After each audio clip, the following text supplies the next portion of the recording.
అసలు నేను తప్పే చేయలేదు. వివరణ ఇచ్చే ప్రసక్తి ఎక్కడి నుంచి వస్తుంది? నేను ఒక యాజ్ ఏ ప్రజాప్రతినిధిగా నా నియోజకవర్గ సమస్యలను అధికారుల దృష్టికి తీసుకెళ్ళడానికి మాత్రమే వెళ్ళాను నేను. అది నా హక్కు. అది ఒక ఎమ్మెల్యేగా నాకున్న హక్కు. అది నేను ఎవరి అధికారాల పరిధిలోకి వెళ్ళలేదు, ఎవరి అధికారాలు కూడా తీసుకోలేదు. కాబట్టి ఈ రకంగా వార్తలు రావడం కొంచెం బాధాకరంగానే ఉంది. బిజినెస్ రూల్స్ నాకు తెలియదు కాదు. ఎన్నేళ్ల రాజకీయంలో చాలా బిజినెస్ రూల్స్ తెలుసు, చాలా క్రమశిక్షణతో కూడా ఉంటాను. నేను ప్రోటోకాల్ని కూడా గౌరవిస్తాను. మీరు చూస్తుంటారు చాలా ఎక్కడికైనా వెళ్తే ఆపోనెంట్ పార్టీకి సంబంధించిన తేడా తీసుకురాలి.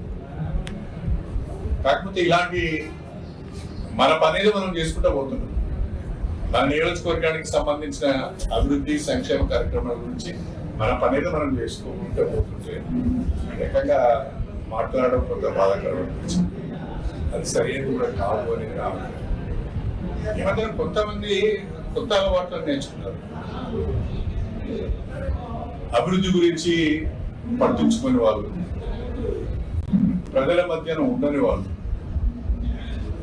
ఏదో ఒక కాంట్రవర్సీని క్రియేట్ చేసుకోవడం, ఆ కాంట్రవర్సీ ద్వారా ప్రజల్లో ఉండటానికి ప్రయత్నం చేస్తున్నారు. ఇది మంచి పద్ధతి కాదు, మంచి పరిణామం కాదు.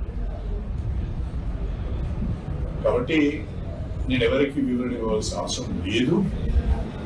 నేను ఎక్కడ తప్పు చేయలేదు, వివరణ అడిగే పరిస్థితి కూడా రాదు. నా ప్రాథమిక హక్కు నేను ఉపయోగించుకున్నాను.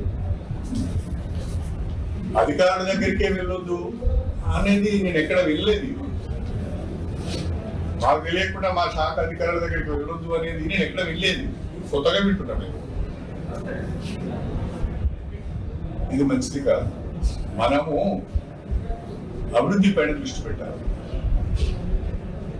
సంక్షేమం పైన దృష్టి పెట్టాలి.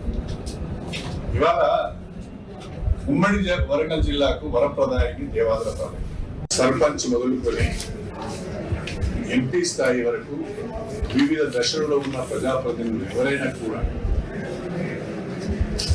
వారి గ్రామానికి సంబంధించి కానీ, వారి మండలానికి సంబంధించి కానీ, వారి నియోజకవర్గానికి సంబంధించి కానీ, లేదా ప్రజలకు సంబంధించిన సమస్యల పైన అధికారులను కలిసే అవకాశం ఉంది.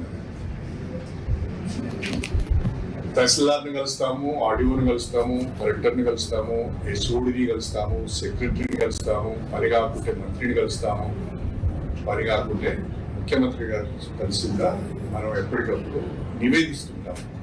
విజ్ఞాపన పత్రాలు, వినతి పత్రాలు ఇస్తుంటాం. అది ప్రజాప్రతినిధులకు ఉన్న ఒక ప్రాథమిక హక్కు.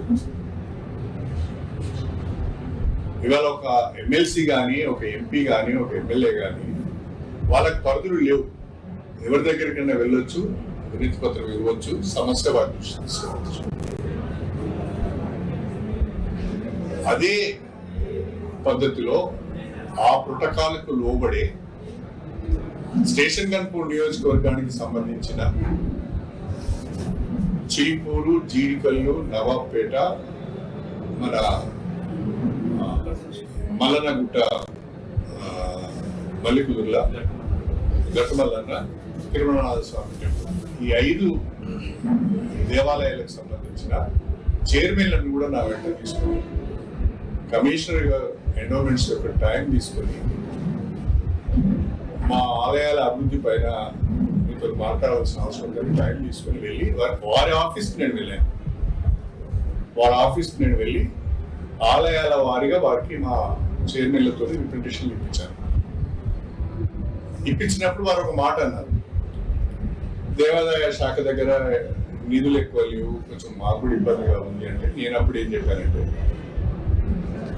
ప్రతి దేవాలయంలో అత్యవసరంగా చేపట్టవలసిన పనులు ఏమున్నాయో మీరు గుర్తించి ఎస్టిమేట్స్ తయారు చేసి నాకు ఇవ్వండి, నేను ముఖ్యమంత్రి గారి దగ్గరికి వెళ్ళి కొన్ని నిధులు తెచ్చుకునే ప్రయత్నం చేస్తానని చెప్పాను. నేను నా నియోజకవర్గానికి సంబంధించిన ఆలయాల గురించి మాట్లాడనే తప్ప ఉమ్మడి వరంగల్ జిల్లా ఆలయాల గురించి కానీ, లేకుంటే తెలంగాణకు సంబంధించిన ఆలయాల గురించి నేను మాట్లాడాను.